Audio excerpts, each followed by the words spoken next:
Hi everyone, it's Steven from Futurelooks again, and tonight we've got a special double header video card unboxing for you. On my left is the Gigabyte HD5770, which is part of their Super Overclock series, a factory overclock card with a warranty, basically in a nutshell.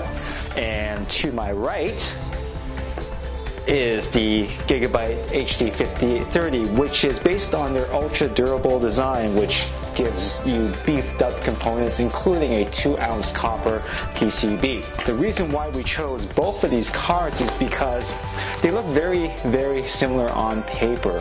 While the HD5770 is an overclock card though, both cards offer 1 gigabyte of DDR5 memory. However, the difference is that the 5770 has a 128-bit memory bus, while the HD5030 has a 256-bit bus. Both cards have different memory speeds though.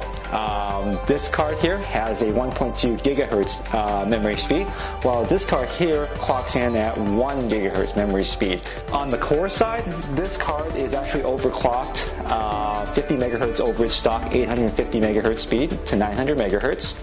The HD5030 sits at the stock 800 megahertz.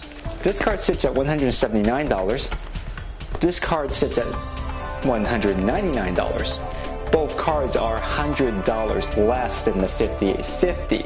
So on paper, both of them might be a better value than the 5850 if they are reasonably fast, but only one card's going to win when there's a $20 difference between the two. We will find out the answer to this question when we do the full review at Futurelooks. But for now, enjoy the unboxing video. Right, so starting with Gigabyte Super Overclock HD5770, we're greeted with a very nice flat black box that is very attractive, especially on the store shelf. Here you'll see that, again, that the card comes with a 3-year warranty, which is good in the USA, Canada, and Latin America. And it's got something called CPU Gauntlet, and what that means is that basically each of these GPUs has gone through a specific sorting process to get the best GPUs that overclock out of the bin to put into these specific card. The card itself is said to overclock 13% better than your standard HD5770 right out of the box. The Super Overclock branding follows the inside box as well too. You get greeted with that as soon as you pull the inner box outside of the outer sleeve. Opening it right up here, you get the driver CD, which is pretty much outdated before you even open the box, but that's okay. Some people like to install offline, which is perfectly cool.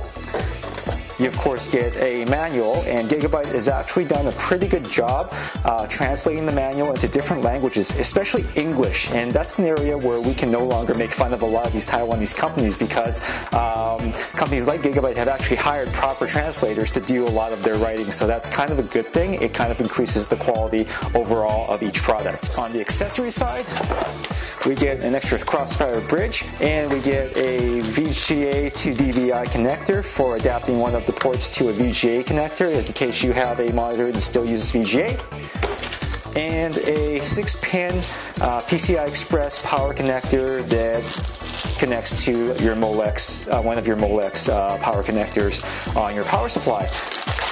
Cracking open the bag here, we see the card itself, which is using a better than stock cooling solution. Actually, to be perfectly honest, anything's better than stock, but again, Gigabyte has taken the extra time to create and engineer a cooler for this particular card to increase its cooling performance as well as its overclocking performance. Nowadays with a lot of cards, it's the fact that all the connectors are covered with a plastic clip that keeps the dust out and just makes things a whole lot nicer looking when you're checking out the card. It's just another quality feature that I really enjoy. And finally, basically the Gigabyte color of their motherboards, and you'll see that same color PCB on their video cards here, which is using the 2-ounce copper. Overall, a really nice looking card for the dollar, around $179 street price. Moving right along, we've got Gigabyte's HD5830 video card here, which is the bigger brother to the HD5770 that we just unboxed. $20 difference separates the two, so again, it'll be very interesting when we get these both in a system and benchmarking to see which one of these cards you should buy for the $20 difference. So moving right along, we don't get the super overclock treatment because this is not a super overclock card, but opening up the box we get a very similar layout, which is pretty uniform across all of Gigabyte's cards nowadays. We're greeted with the manual, which again is very well translated these days, and of course the driver CD that is already outdated, but again, some people like having these, and I respect that. Accessory wise, you get, instead of one PCI Express 6-pin connector, you now get two adapters. So two adapters for the two connectors on the card, which means that this card actually uses more power. In fact, in the specifications, this card uses 50 watts more as a minimum requirement for the power supply than the HD5770. You also get a crossfire bridge, and of course the VGA to DVI connector. The card itself is a lot longer. We'll just bring the 5770 back here for a second to show you. There you are. 5770 is a little bit shorter than this card, and of course uses one less power connector. So this card should be more energy efficient than this one here. And again, we'll check that out in our review.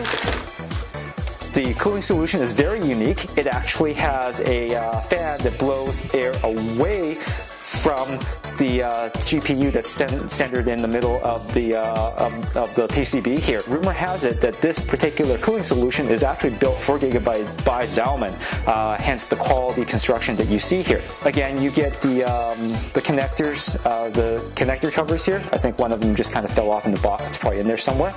This is nice for keeping the card free of dust when you are not using the other connectors. And like the 5770, it does offer Eyefinity support. Again, blue PCB, which is one of Gigabyte's signature, and the nice thing about both cards is that the PCB itself is 2-ounce copper, which the benefits of that technology is the fact that there's lower noise for the components. It also provides better cooling, and it also provides better overclocking as a result of those two technologies. You can tell the difference between a regular PCB and this one by the designation down here. It says 2-ounce right there. Okay, so that's the HD5830, which sells for $199, $20 more than the HD5770 Super Overclock. We'd like to thank you again for checking out our unboxing videos. We enjoy doing them, and I hope that you enjoy watching them. If you do enjoy watching them, please make sure that you hit that subscribe button and maybe even add us as a friend. If you need any more information on the Gigabyte HD5770 Super Overclock or its bigger brother, the HD5830, please check out the Gigabyte website at www.gigabyte-usa.com. And don't forget, we're going to be having a head-to-head battle between the HD5770 Super Overclock and the HD5830 on Futurelooks, with some benchmarks and some conclusions on whether or not you should spend the extra $20 for this card, or you should save your $20 for this card. My name is Steven, and thank you for watching, and we'll see you again in the next video.